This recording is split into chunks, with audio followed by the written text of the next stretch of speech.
Everything you do to your rose bed this September determines whether next year's first flush is the best you've ever had or the most disappointing one yet. There's no spring fix for what you skip now. By the time you notice thin, sparse blooms next June, the window that would have prevented it closed 8 months earlier. And this isn't zone 5 to 6 specific advice either. Every zone has a version of this window, timed to when your own plants are winding down for the year rather than a fixed date on a calendar. Today I'm walking you through exactly what September bed prep actually looks like. 5 specific additions, 1 booster most gardeners skip entirely, and the habits that undo all of it if you get them wrong. Let's get into it. The invest now, harvest later principle.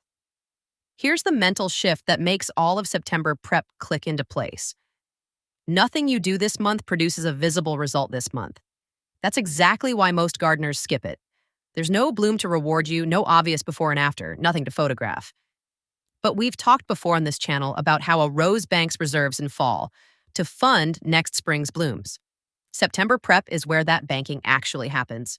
It's the deposit, not the withdrawal.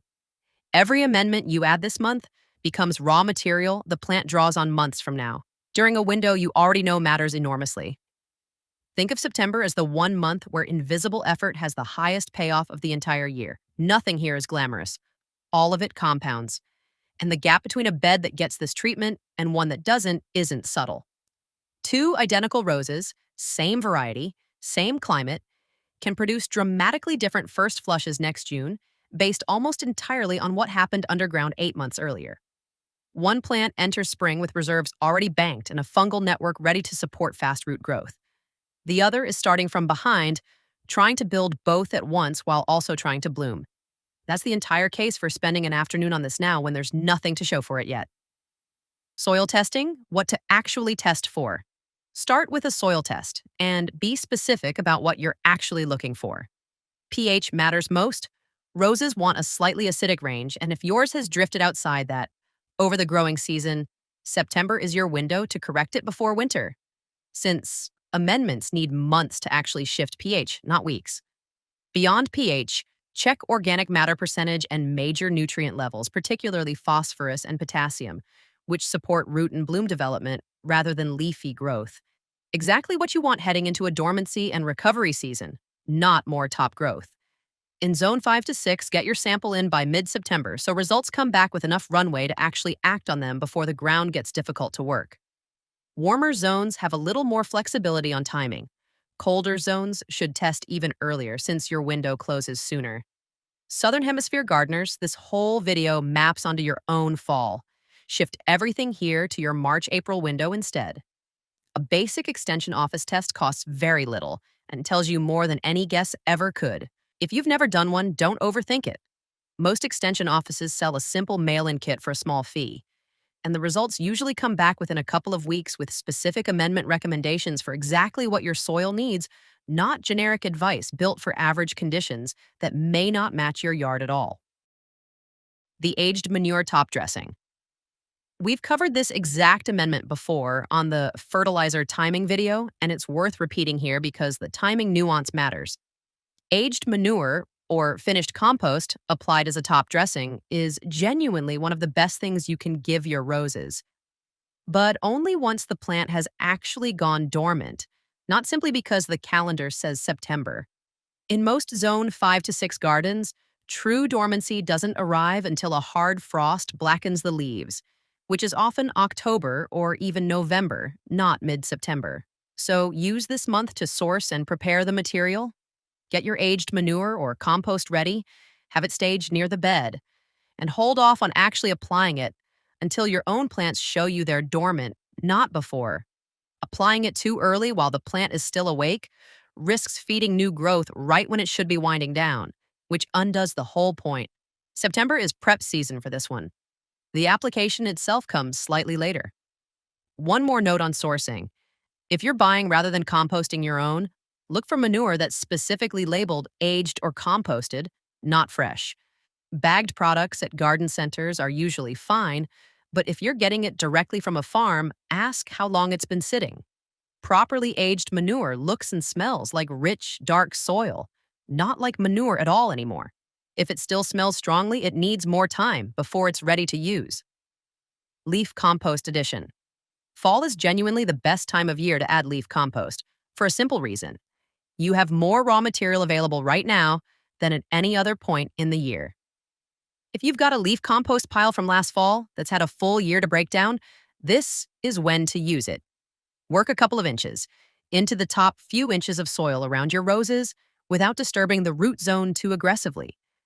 If you don't have finished compost ready yet, start shredding this year's leaves now.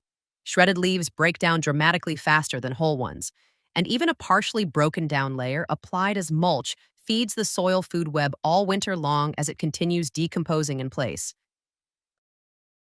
A simple pass with a lawnmower over a pile of dry leaves shreds them well enough for this purpose. You don't need special equipment. And avoid using diseased leaf material from this year's own roses in that compost, particularly anything with black spot.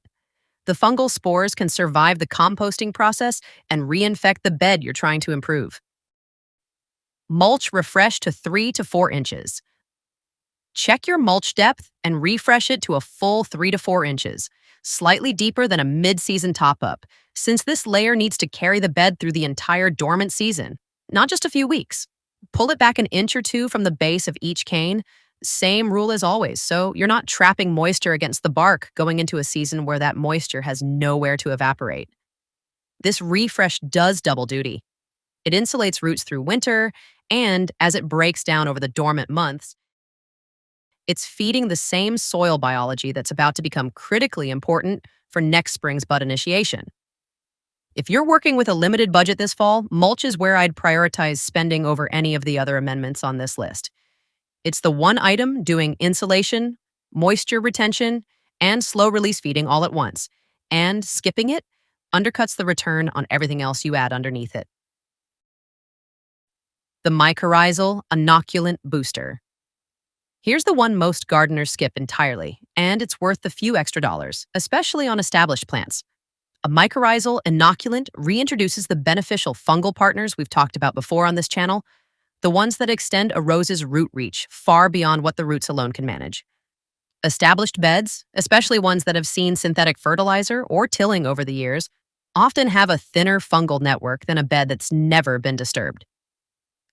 September, while the plant is still active enough to form new root connections but no longer racing to fun blooms, is close to the ideal window to rebuild that partnership. Apply it directly into the root zone, following the product's specific rate, and water it in well. This isn't an annual necessity once a healthy network is established, but for most home gardens, a booster every few years measurably strengthens what's happening underground. You'll find these products labeled a few different ways: mycorrhizal inoculant, root booster, or simply mycorrhizae. Just check the label for actual live fungal spores, rather than a generic root stimulant blend, since not everything marketed in this space contains the ingredient that's actually doing the work. If this is filling in a gap you didn't know existed in your fall routine, A-like helps this reach more gardeners before the window closes. Back to it. What not to do and the test that tells you it's working. 3 mistakes undo everything we just covered. Do not use synthetic fertilizer this month. It pushes exactly the tender new growth that has no time to harden before frost, directly working against the dormancy your plant is trying to enter. Do not apply fresh, unaged manure. It's too high in available nitrogen and can actually burn roots, the opposite of the slow, gentle feeding you're going for. And do not deep cultivate or heavily till the soil around established roses this month. Roses are actively directing energy into root development right now, and heavy disturbance damages exactly the root growth this whole video is trying to protect. A light hand cultivation of the top inch or two to work in an amendment is fine. A shovel driven deep near the root zone is not. The difference is depth, not whether you touch the soil at all. Here's how to check whether all of this is actually working, and it takes about 30 seconds. Grab a handful of soil from the area you've been amending and squeeze it. If it holds together loosely in a clump, but crumbles apart easily when you poke it, that's good structure. Organic matter, binding particles together while still leaving room for air and water. If it stays in a dense, sticky ball that won't break apart, you've still got compaction to work through, and more organic matter over another season is the fix, not more digging. If it falls apart into fine, structureless dust with nothing holding it together, you're still building organic content and need more compost, not less. Run this test now and again in spring, and you'll actually see the structure improve between the two checks. Real physical evidence that September's work is paying off before a single bloom ever proves it. This same clump test works on any bed, not just roses, so it's worth running in a couple of different spots. If your beds vary in sun exposure or drainage, soil structure can differ noticeably even within the same yard, and each spot may need a slightly different amount of organic matter to get there. Soil test, aged manure staged and ready, leaf compost worked in, mulch refreshed, and a mycorrhizal boost for established beds. 5 specific moves, none of them glamorous, all of them compounding toward next June. Skip the synthetic feed, skip the fresh manure, skip the deep tilling, and run the clump test to confirm the structure is actually improving.